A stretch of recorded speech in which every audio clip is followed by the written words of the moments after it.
We are seeing very rapid depletion of the above average snowpack that was deposited this past winter. So we're seeing about 25 to 50 millimeters of snowpack come off each day in the way of melt. The waters of both the Bow and Elbow rivers in Calgary running faster and higher than usual. It's all thanks to an above average snowpack, and it has led to some flooding fears.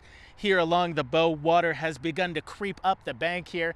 It's one reason why officials are hoping you are flood ready this spring should disaster strike. It's a haunting reminder of one of this country's worst natural disasters. 85,000 people evacuated at the height of the 2013 floods. Calgary's downtown core decimated by flood waters. 5 years later, the near-record snowpack in the mountains has some on edge. The city's leader of watershed analysis, Frank Frigo, says the reservoirs have been lowered to create additional room. Even still, the Bow is running at almost 3 times its usual rate.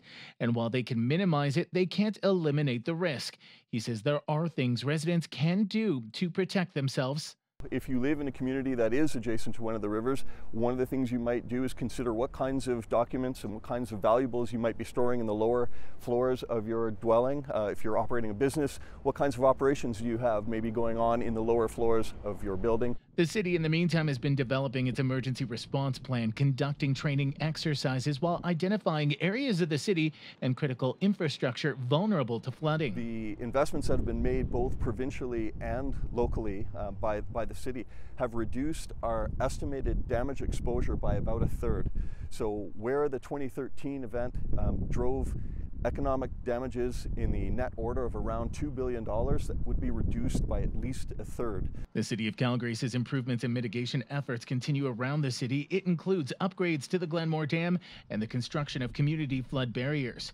They're also working with the province on upstream mitigation projects like the Springbank Offstream Reservoir.